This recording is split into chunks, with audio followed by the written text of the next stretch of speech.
Hi, and welcome to my channel, Laura's Library Card.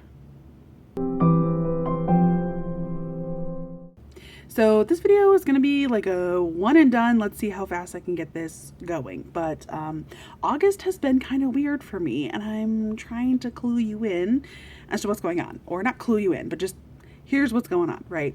I mentioned in a previous video that I believe you've seen already, that I have been really busy in the last couple of months doing competitive teams-based readathons in May, June, and July. I could tell in July I needed to just take a little chill pill. I needed to change something up with my reading, or else I was going to really be heading headfirst into a slump. And I could sort of already feel it starting at the end of July. So I had decided to not do anything in August, and I think that was a really good decision for me. I took this as an opportunity to read what I wanted, when I wanted, and also make time for my non-reading hobbies. And I've been doing that.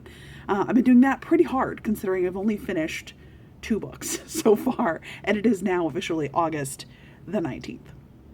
That's unusual for me. The last couple of months, I've read 14 or 20 or 16 books, and even before I was doing that, I was reading, I guess like, I had a little bit of a dip in February and March, but I read 9 in April and 9 in January. So, yeah, I'm not really totally sure. I went just really hard on, as soon as it was August 1st, I was like, okay, I'm going to chill. And I have. So I do have a couple projects in the works.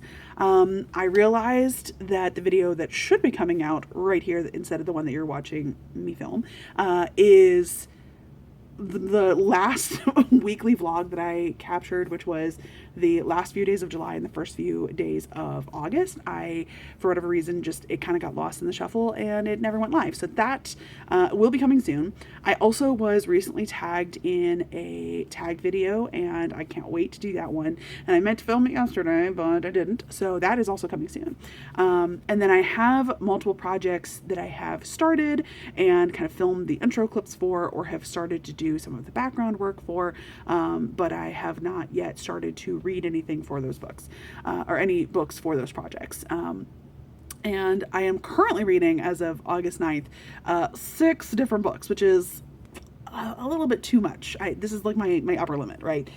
So I need to work this week to get some of those done or finished or DNF'd or whatever, so that I can get that currently reading list a little bit more appropriately balanced. And because I also have stuff that I really want to be getting to for said projects that I haven't had a chance to get to because I'm reading this other stuff. So let me tell you a little mid-month check-in, mid-month wrap-up, whatever you want to call it, about the couple things that I have read here in August.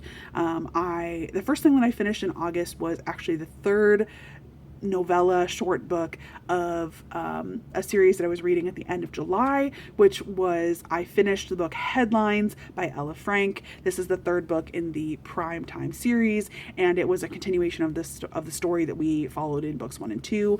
I don't want to get like super into it, but basically it's a continuation of the story of this couple that forms, and these 2 guys fall in love. And the first book was sort of a like romantic suspense, and then books 2 and 3 have really just been a lot more about them as a couple and their romance and their story.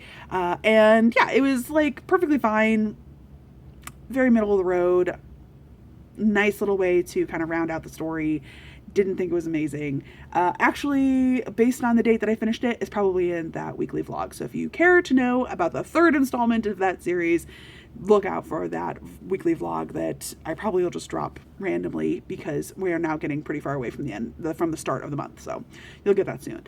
I also had checked out from the library Ravensong by TJ Klune, which is the 2nd book in the Green Creek series. And I had that checked out from my library, and then I was like, ooh, I think I need to reread Wolfsong first. So even though I have read and reread Wolfsong before, I think this was my 3rd reread. I reread Wolfsong earlier this month, and this was the first time I think that I'd ever listened to the audiobook, which the narrator at some point sometimes like did okay, and other times I was annoyed with the narration style, but whatever, that's fine. I still really enjoyed it. I still got just as emotional and teary as I have in previous reads. I feel like this was, I think, one of my favorite books from the first time I read it, which was, I think, 2020 or 2021. And I have ancient videos on my channel where I was talking about how Wolfsong is one of my favorite books. And I still agree that this is a very top high book. Is it perfect? No. Is it possibly mildly problematic? Yeah, a little bit. Are there some people who are like, ooh, TJ Klune, problem? I need to dig into that a little bit more because I'm not sure I 1,000% know what that's about. But yes, I did decide to reread Wolfsong in anticipation of reading Ravensong. Now, you might be saying, Laura, if Wolfsong is book 1 in this series and it was your favorite book of 2020, why have you not ever continued the series before? And I will tell you, a little unclear. I actually did start and get at least a third of the way into Ravensong a few years ago, and it just was not working for me at the time. And I think I told myself at the time that I was starting a slump. I needed to set it down, that I wasn't giving it the attention it needed or something. I don't know. I couldn't come up with a reason why Ravensong wasn't working for me. And it's sort of a little bit of the same situation right now. Now, I hurry up and read Wolfsong, which I still really enjoy. Wolfsong is about, our main character is named Ox, and we follow Ox from, I think the book opens when he's like 12, and we very quickly kind of speed through to when he's 16, and then we kind of very quickly speed ahead into where he's 23. Like, this book covers 12 to 15 years of this person's life. And Cat, can you stop rubbing on boxes? We follow Ox on his journey of both maturing at, going through that time of his life, but also his connection to and interaction with this family that moves in down the road and becomes an extremely important part of his life. This is a male romance. He falls in love with one of the people of this family, and they are werewolves, and so there's witches and magic and werewolves, and I think the story is a really amazing testament of found family and the love that you can find and the connection you can establish and make with other people who are not blood relatives. And I feel like Ox is kind of autistic coded, and he just comes across as such a raw and honest and vulnerable character that I have always just found that his voice comes through so strongly and lends such a beautiful tone to the book. And I love that found family element, and I love that there's like kind of a fair amount of, I wouldn't say quite tragedy, but like kind of a little bit. There's a lot of like angst and a lot of like oomph and heaviness in Wolfsong that really make me, especially on every reread, like I know what's coming and I am anticipatorily upset. But anyway, so I really enjoyed the book. I really enjoy it. Now, in book 2, we are following a familiar character, but not the same main character. It's not Ox. We are following Gordo as a main character, who is a character we've learned about in book 1, and Ox and Gordo have a strong friendship and, these like found family vibes. And Gordo is a witch, and I don't like Gordo as much as Ox as a voice. And so I'm kind of struggling a little bit with Ravensong. And also it is being told in these multiple timelines where we're kind of seeing both. We're following one timeline that is a little bit of an overlap from book 1 about what Gordo was often doing for a big chunk of book 1, which I think is interesting. Not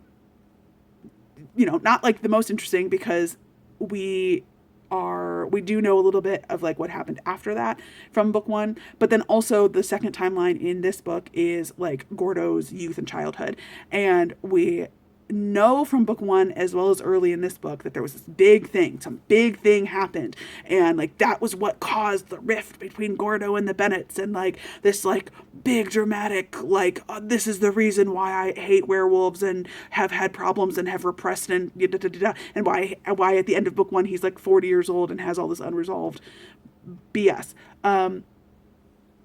I feel like I finally gotten to the part in Ravensong where they start kind of like reveal what some of that is, and it feels so flimsy to me. It does really strongly parallel book 1, but like I just don't believe that Gordo would have responded this way, like, or that Gordo could like would have responded this way, sure, at age 15 or 16 or whatever, but that like he would then just literally hold this grudge for literally all the way until he's 40 something years old. I don't know. I'm not loving Gordo's perspective, and I am very frustrated. And also, this book seems to be taking fucking forever. Like, I feel like I'm finally catching up to like interesting stuff is finally happening, and I'm at like 30%, right? And like that's not fair. I am interested enough to keep going, but like, of course, my audiobook, because I stopped to reread Wolfsong before I started Ravensong, I didn't have time to finish it, and so it expired and went back to the library. And of course, I'm now on like a 6-week hold. So I do own the copy of Ravensong physically. I might try to jump in there and read that, but that is one of the books that I'm currently reading, and that's why I reread Wolfsong. And that's a long, drawn out blah blah blah that you just had to sit through. But other books that I am currently reading that I think I can tell you about are Salt Houses by Hala Alyan, which is for a book club later this week. I'm not going to really talk anymore about that. I just started today The Night Swim by Megan Goldin, which is also for a buddy read that I'm doing with a friend that we are going to talk about, I think, on later this week. And I'm not loving it. It feels really cheesy and like what... Like the main character of Rachel is pretty stupid, or like doesn't have, she's like a true crime podcaster and is talking about how people get murdered or essayed or like problem, and yet but then like the character's like, well, I don't care, I'm gonna go out and like talk to people who's obviously knows way too much creepy information about me, and yet I'm just gonna show up there in the dark alone anyway. And I'm like, you're an idiot. So that's kind of weird and interesting. And then yeah, so I have one or two other things that I'm working on, and the last thing that I wanted to kind of tune in to you to tell you about in this video is a book that I haven't yet decided whether or not I want to DNF. I want to DNF, but I haven't decided if I am going to DNF. The book is Heavyweight by Solomon J. Brager. The subtitle is A Family Story of the Holocaust, Empire, and Memory. This is a graphic memoir that was chosen by my book club. I'm in a like ladies comic group, and the book club is in about 45 minutes from now, and I am not loving it. I'm actually really kind of actively hating this book. This book, Heavyweight, is what I kind of wanted enough. And so I will come back and film a little clip after my book club tonight, because maybe they might convince me to continue. But I did admittedly leave this to very much so the last minute. But most of the time for comic club, I can read it the day before book club and it's fine. This is definitely a bit heftier, both in subject matter and in page count, and in word count than the average graphic novel or comic that I read for this book club. In this book, we have our author who is basically telling like you, the reader, the audience, about how they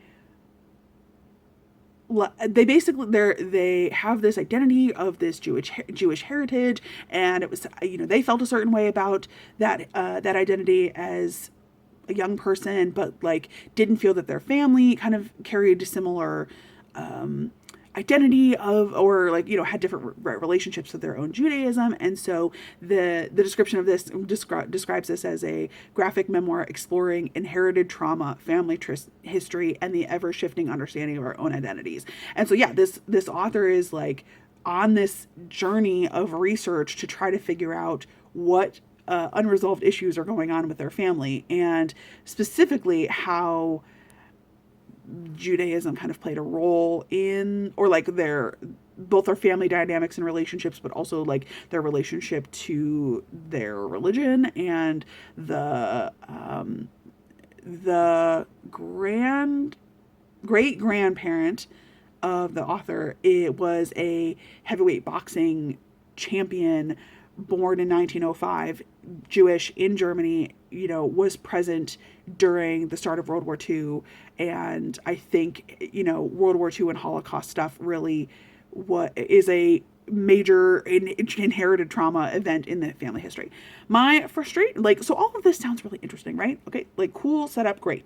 My frustration is that I was reading this digitally, and there is a family tree at the start, and when you read stuff digitally, it's very difficult to jump back and forth, in my personal opinion, to do it with any sort of regular frequency between something like a map or a family tree at the start of the book. And so I wasn't really willing to do that very often.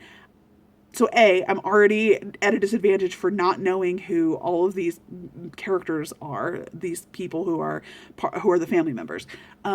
B, I don't really care for the art style. I don't feel that I am able to glean who a character is supposed to be, even within the same story. I frequently look at this panel and look at this panel 2 pages later and think, is that the same family member?